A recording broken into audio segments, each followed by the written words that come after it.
Did I make a difference today? Did I make a difference today?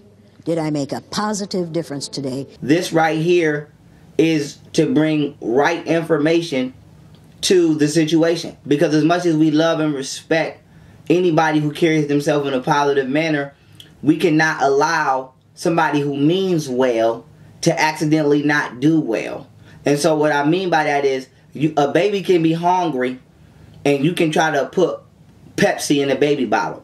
A baby can be thirsty and you can put Pepsi in a baby bottle. So on one end, it's like, okay, I know you mean well because you're trying to feed this child. But on the other end, you're finna do drastic harm to this child. And so that is what happened on Red Table Talk, okay, when Jane Elliott made these comments. Pigmentation in your skin has nothing to do with intelligence or with your worth as a human being. It's time to get over that. Bullshit.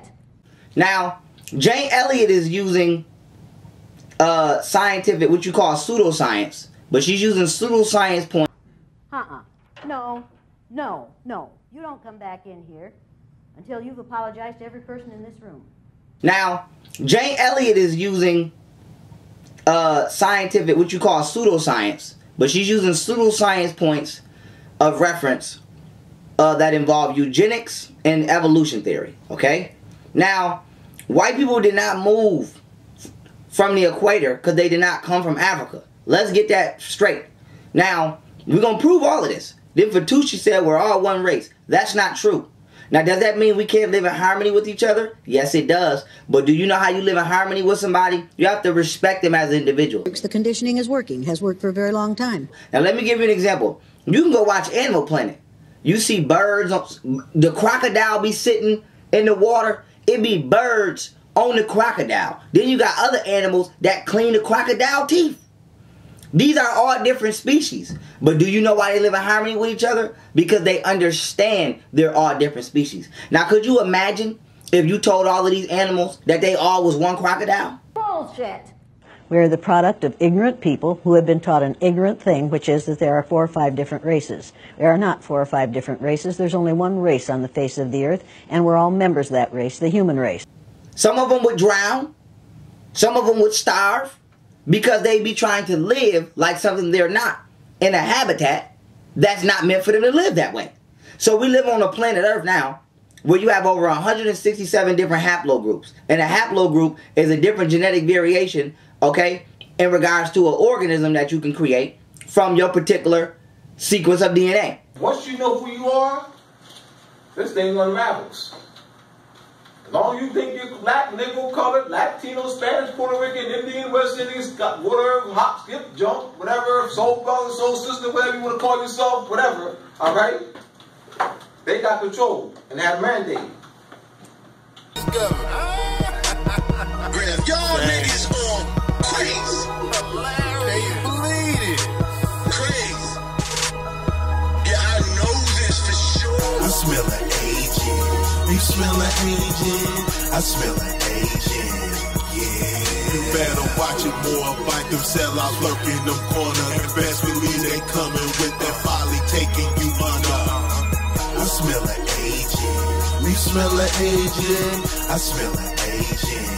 Yeah. You better watch it more. Fight them sellouts lurking them corners. And best believe they coming with that folly taking you under.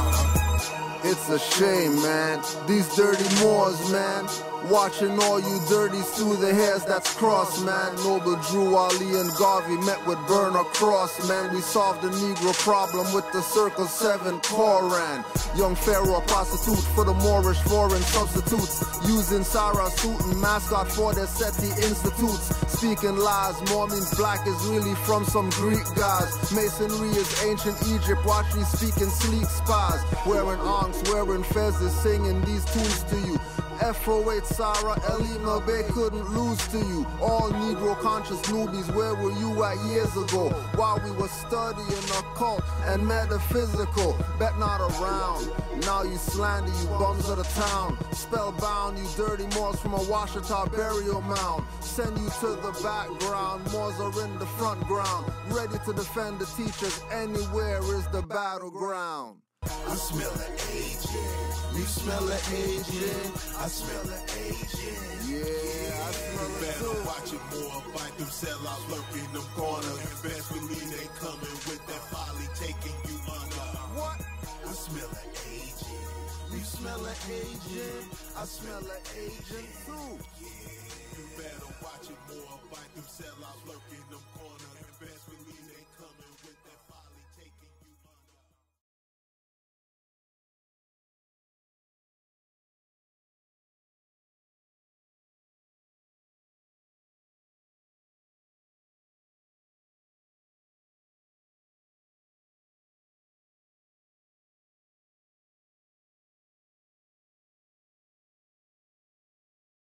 So in regards to all of the people on the planet Earth today, there's 167 different type of genetic humans you can create, or humanoids you can create.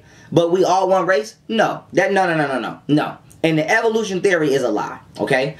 But we have separated people into races so that some of us can see ourselves as superior to the others.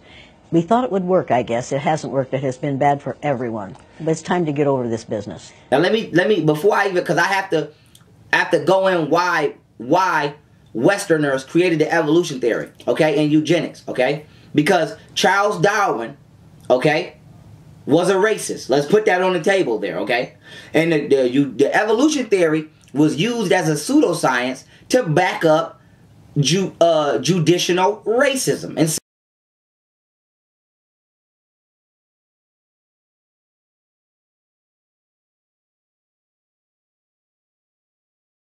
we are conditioned to the myth of white superiority from the moment of our, in fact, before birth. We are conditioned to the myth of white superiority. There is no gene for racism. There's no gene for bigotry. You're not born a bigot. You have to learn to be a bigot. Anything you learn, you can unlearn. It's time to unlearn our bigotry. It's time to get over this thing, and we best get over it pretty soon. Systematic racism. Let me give an example. Dred Scott case said black people are not human beings, not meant to be a part of the Constitution. The United States Constitution still to this day says black people are what? 2/5 of a human? 3/5 of a human? I'm an educator, and it is my business as an educator to lead people out of ignorance. And so in order for you to legally say something, you have to scientifically back it, okay? Just like the FDA doesn't legally approve things because scientifically it says certain things are not healthy.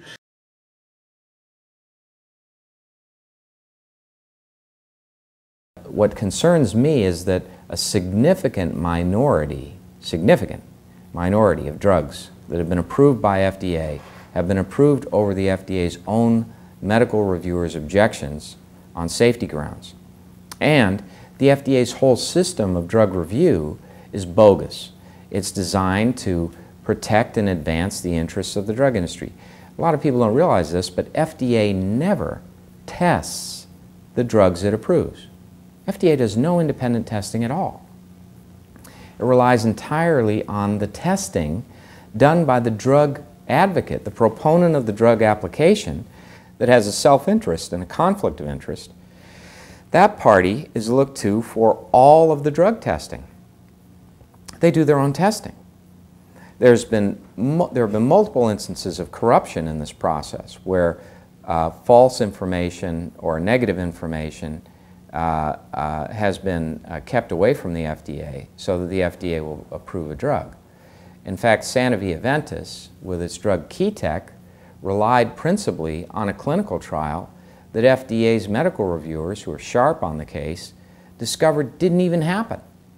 They said that a clinical trial that they presented that provided support for the claims for Keytec, which is a super antibiotic, was a principal justification for the application. The medical reviewers looked at it and found it never happened. They made it up. And there were FBI investigations and prosecutions.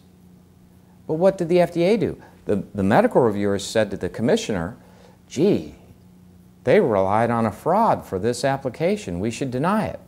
But the FDA commissioner granted it. He put Keytec into the market. And many of the indications for Keytec came out of the clinical trial that was bogus. So you see, it's that degree of influence and corruption that makes it impossible for the American people to be protected. Let me go back to the phenotype hierarchy. Okay, you have Dravidians, who were the first form of Neanderthals on the planet. This is why they look black. They're not black. So these are the people in India with the dots on their head practicing racist Hinduism, and Hinduism is racist too. I did an entire lecture on it. And then from the Dravidians, okay, you get the Mongoloids, aka Chinese people, Koreans, okay, etc. Mongoloids, all right? And then from the Mongoloids, aka the people of Asia, you get Caucasians, okay? Cauc means dead, like dead Caucus in Asian. A Caucasian is a genetically dead Asian. So where did this name for white people come from? The name has its origins in the Caucasus mountain range, a mountain range that resides in the also named Caucasus region, which is between the Black Sea and the Caspian Sea. The name Caucasus is believed to derive from the Scythian word Kroikasis, which means ice shining / white with snow, according to Pliny the Elder's Natural History book. So how did the name of a mountain range come to be linked with people who have what has come to be known as white skin? Well, for this we have German physician, naturalist, physiologist and anthropologist Johann Friedrich Blumenbach to thank. Blumenbach introduced the idea of a new way of defining races. However, his idea of race was based on physical appearance as opposed to geography, yet the names of his ideas for races do come from geography. He split race into 5 different groups: Mongolian, which he called the yellow race that he saw in lands such as Japan and China; Ethiopian, which he called the black race that he categorized as all Africans minus those in the north of Africa; Malayan, which he called the brown race that he felt included Aboriginal Australians and Pacific Islanders; American, which he called the red race, which included the Native American race; and the aforementioned Caucasian race, which he called the white race, which he believed covered the majority of Europe, Western Asia and North Africa. Of course, this isn't the scientific fact, but just one person's interpretation. So you have African people over here, okay? And whether you want to say African, Aboriginal, Indians that was over here, we saying descendants of the mitochondrial Eve gene, aka humans, are over here. Then over here you have Dravidians, Asians, Caucasians, and then you have hybrids. Now hybrid people, okay, we're not dealing with racism here, we're dealing with science. Hybrid people is anybody created, okay, between the unnatural mixing of these races. For example, Mexican people. I love my Mexican people. Well, we dealing with science. Mexican people look like Mongoloids. Go pull up a picture of Genghis Khan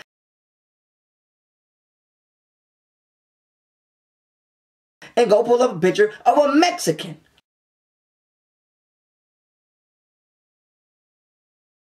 Alright, as far as immigration, this is for the record.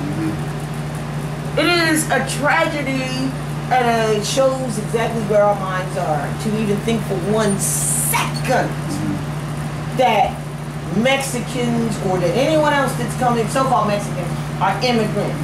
We have the handwritten documentation that they say, I mean, you gotta read it. They know that we were already here. They know that so-called Mexicans was here. So-called, right? How does someone get to flip the script and see that you're the immigrant? Or that so-called Mexicans are the immigrant? If Moors do not get on their duty and obligation, it's no longer, I'm just going to do me over here. It's about nation. It's about family. Right? We can have differences, but we're one family. What the heck happened to that? You can't necessarily, you can't divide anymore. So if Moors don't do that here, these modern still arrogant. No dogs, Negroes, or Mexicans. Quote, Lone Star Restaurant Association, Dallas, Texas. They're coming back, like I said earlier, they're coming back from being booted out on all 4 corners of the earth.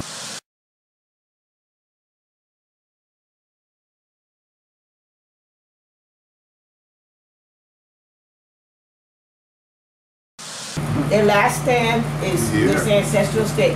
Best believe it. And if you don't wake up, Moors, we're in great, great trouble. However, those who are awakened and who have come back here or been here or spent their lifetime trying to have these different classes to raise consciousness, they will be told where to do, where to go, where not to go by the grace of the Spirit will save them. Okay? Do you know why they look like Mongoloids? Because when Christopher Columbus came over here, aka the Spaniards come over here, because remember, Spanish comes from Italy. And though this very flamenco music may have Muslim roots, there are some Spaniards who are a little resentful of the touristic obsession with Spain's Moorish past. Take the great mosque at Cordoba. You'll find plenty of Spaniards keen to point out that it's now a Roman Catholic cathedral built on the site of an even earlier Christian church, dating from the time of the Visigoths, whom the Moors had superseded. Okay, it doesn't come from Puerto Rico or Dominica, it comes from Italy. Okay, when the Caucasians were enslaving black people in the Bahamas, the Caribbean, Latin America, North America, Central America, the Chinese were right with them. Kyrgyzstan in ancient times was part of a region called Sogdia, and it of course lay just outside of China, and thanks to some records found in western China in a town called Turfan, we have got some idea of daily transactions, and we know that they traded a lot of slaves. For instance, in 639 a girl called Zhang was bought for 120 silver coins, and I think she was a virgin girl, and because all slaves had to travel with a contract, we know that the buyer was allowed to beat her, sell her, and pretty much do anything he wanted to her. And towards the end of the century, one household travelled with 60 slaves, 20 of which were under the age of 15. These slaves were being taught Chinese culture and customs in order to be sold for more money further out east. And we know in 731 a man named Milu Shan bought a young girl around 11 or 12 for about 40 bolts of silk. And to put this into a little bit of context, a horse could be bought for 18 bolts of silk. And slavery continued to be an integral part of Central Asia well until the 19th century. For instance, a Russian explorer named Muraviev said that Khiva, which lies a little further west than Kyrgyzstan, had thousands of Persian slaves and even around 300 Russian slaves. But the Khivans very rarely bought their slaves. They in fact enslaved them in sporadic raids or captured the occasional lost Russian traveler. And so this is why racist people refer to Spanish people as spics, because a spic is like calling a human a mutt. It's like how you say that dog is a mutt because it's mixed with so many different pedigrees. A spic is a racist terminology. Bullshit. The day after Martin Luther King Jr. was killed by a society that hated him because he was going to change the economic situation in this country, I did an exercise in discrimination with my third grade classroom to let my little third graders, all white, all Christian children, find out how it feels to be something other than white in the United States of America. I split them according to the color of their eyes and treated those who had the wrong color eyes for the day the way we have traditionally treated blacks, Native Americans, Asians, all those, Jews, all those who are different in appearance or in religion. And we learned more that day than I wanted to know. What did that study show you? Oh, it showed me a lot of things. Number one, it showed me that racism is a learned response. Nobody's born a bigot. You have to teach bigotry, and that's what we do in this country. I found out how it feels to be on the receiving end of racism because I'm blue-eyed, and the brown-eyed children were on the top in that first day. And I found out how it feels to be treated badly by people over whom you have power because of having the wrong color eyes. I found out how it feels to be subjected to unbelievable and unreal discrimination because of a physical characteristic over which I had no control. Black and white people are not fighting because we trying to be the same, because we don't know we different. Bullshit. Let me tell you something. It wasn't a study, and it wasn't an experiment. I don't experiment with children without their knowledge or their permission. It was experiential education. It was giving a child an experience for the purpose of changing their brain. And that's exactly what it does every time I do it. Love who you are, so I can love who I am. But to sit here and keep telling people we are all one race, not only is that scientifically not true, it is going to continue to cause turmoil psychologically. Because subconsciously, I'm battling you because my subconscious mind knows I'm not you. So you put a bunch of black kids in a gym class with the white kids, who you think gonna win the basketball game? But then you sitting here telling these white kids that we are the same. Clearly Billy is not jumping as high as Ray Ray. What you talking about? But then you take these black kids And you tell them climb Mount Everest versus these white kids and the white boy climb Mount Everest. And now Ray Ray feeling bad because he can't do what Billy just did. Because you done told Ray Ray him and Billy is the same, but they're not. News that moves. ENCA.com.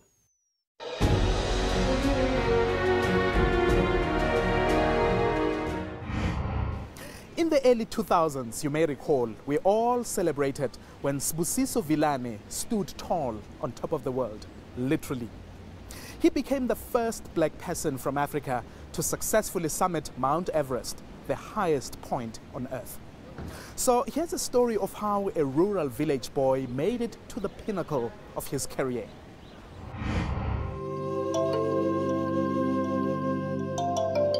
Mother was not able to afford to pay for me and my sister, to enroll me and my sister into school. And all that she was able to achieve through her hard work was just giving us food, and which obviously at times we would see days without a meal. Sibusiso Villane grew up in rural Mpumalanga and Swaziland. When I was 10 years old, that is when I only stepped into a classroom. But before then, I had already run in the bushveld, chasing goats and herding cattle, walking barefooted. After high school, he was fortunate to find work at nature reserves in Mpumalanga. One Saturday afternoon, Sibusiso offered to help visitor John Dobble. He'd been eager to hike, but there wasn't anyone to take him up a mountain. Only Sibusiso was available that day. It was then that I thought he identified this lying hidden talent within me, because when I helped him and we went out again, he says to me, Sibusiso, when you were helping me today on the hike, I realized that you had the ease of scrambling on rocks. Sibusiso's new friend challenged him to try something a lot more intimidating: climbing Mount Everest. At the time, no black African had done it. John promised to assist Sibusiso to raise funds. For the next 7 years, the two climbed many mountains around South Africa. They raised enough money for the trip to Asia. Sibusiso arrived in the Himalayas in March 2003 to join other mountaineers from around the world. He was prepared mentally and physically to face the 8,000+ meter giant.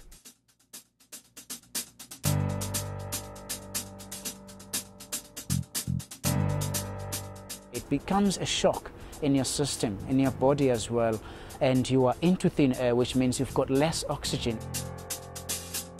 There's a lot that can happen. You are actually living death when you are there, and you can die any second because of accidents that happen on the mountain.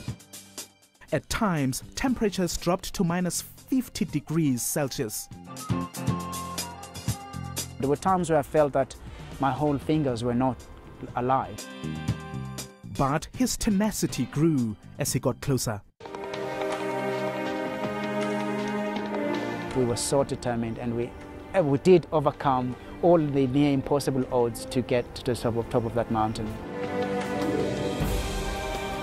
After 2 long months of torture, Sibusiso made history. He was the first black African to reach the highest point on Earth. From herding cattle, Sibusiso Villane became a symbol of endurance and victory. I was left for dead at 25,000 feet. Many people thought I was going to fail. People looked at me as an example of achieving things, and mountain stands as a metaphor for any challenge. It could be business, it could be life. The mountain teaches you exactly how you can achieve things. It takes some disappointments, it is a risk. 2 years later, Sibusiso Villane climbed Mount Everest again. He went on to complete all 7 summits, benefiting charities and educational programs in the process. Well, that's it for now. Join us again next time My name is Paula Gage. Cheers. Now, you conducted the same study, I'm sorry, not study. Exercise. Exercise with adults. Oh, yeah. Oh, yeah. And is it any different between the children and the adults? Adults get more violent. I've been hit several times by white males, angry white males. I've had a knife pulled on me. They ran me out of Uniontown, Pennsylvania at midnight one night, 3 carloads of blacks did, to get me out of town because the teachers that I put through the exercise in a very limited way were so angry that they called the superintendent in the afternoon and said, if you don't get that bitch out of town, we're going to kill her. So they got me out of town. First time I've been scared, and the last time I've been scared, because I found out that day that they could kill me, but they couldn't kill the idea. Victor Hugo said, no force on earth can stop an idea whose time has come. The idea of one race, the human race, is an idea whose time has come.